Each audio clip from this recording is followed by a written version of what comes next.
Please let me go, stepmother, Cinderella pleaded. I don't wish to dance with the prince. I only wish to see the palace. I'll stand in the very back where no one can see me. Absolutely not, the stepmother said. The people at the palace will laugh at you. We'd be so embarrassed, we'd never show our faces in society again.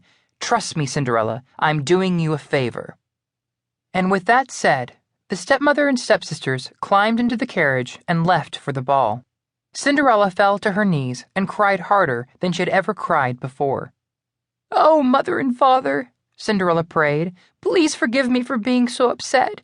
I try so hard to have a happy heart, but it's difficult when your heart is broken.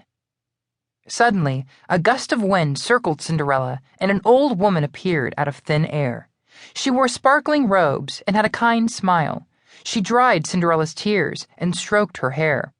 There, my child, the old woman said. A person as lovely as you shouldn't be so sad. Who are you? Cinderella asked with affright, for she had never seen the woman before in her life.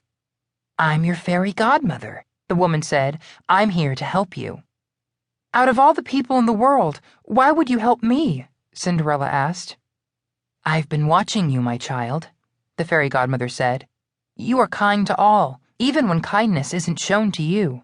You are compassionate, despite the little compassion you receive from others. You celebrate the good in life, even when life isn't good to you. You have a rare and special soul, so it would be my honor to help you attend the ball tonight.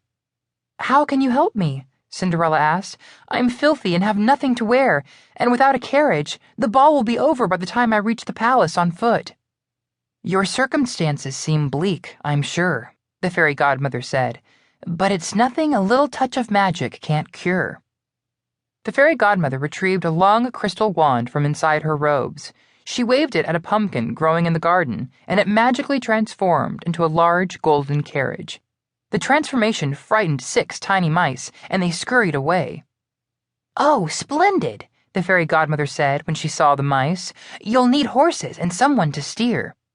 She pointed her wand at the mice, and they magically turned into 4 horses, a coachman, and a footman. And now for something to wear, the fairy godmother said, and waved her wand over Cinderella. Her raggedy clothes were transformed into the most gorgeous and elegant ball gown she had ever seen, and glass slippers appeared on her tiny feet. Even in her wildest dreams, Cinderella had never thought she could look so beautiful. Now, you must hurry to the ball before it's too late, the fairy godmother said. You must be home before the clock strikes 12, for the spell will be broken at midnight. Cinderella thanked the fairy godmother, and the footman helped her into the golden carriage. The coachman took the horses' reins, and they traveled down the road, headed for the palace. By the time Cinderella reached the magnificent palace, the ball was well underway. She quickly climbed up the front steps to the entrance, desperate to be closer to the music and laughter coming from inside. Once she entered the ballroom, Cinderella felt as though she had stepped into a dream. There were men and women dancing all around her, wearing the finest suits and gowns in the kingdom. There were mirrors and artwork on the walls, golden pillars, and a remarkable chandelier illuminating it all.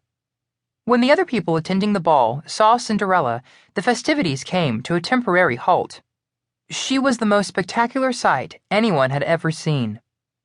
Cinderella saw her stepmother and stepsisters across the ballroom, but she was so beautiful they didn't recognize her. They stared at her in awe like everyone else. Cinderella even mesmerized the king and queen, who stood from their thrones to get a better look at her. At first, their gazes worried Cinderella. Did they know she didn't belong there? Would she be asked to leave the ball? Her fears were silenced when a remarkably handsome man approached her and offered his hand. May I have this dance? He asked her. Cinderella didn't want to be rude, so she took his hand and they waltzed around the ballroom. Although she was certain they had never met, there was something so familiar about the man she danced with, as if they had met in a dream. As she looked around at all the awestruck faces in the ballroom, she quickly realized whom she was dancing with. You're the prince, aren't you? Cinderella asked. I am, he said with a smile. And who are you? I'm, Cinderella said and glanced up at the clock. I'm so sorry, but I have to go. It was almost midnight. Cinderella had completely lost track of time while she was dancing with the prince. She only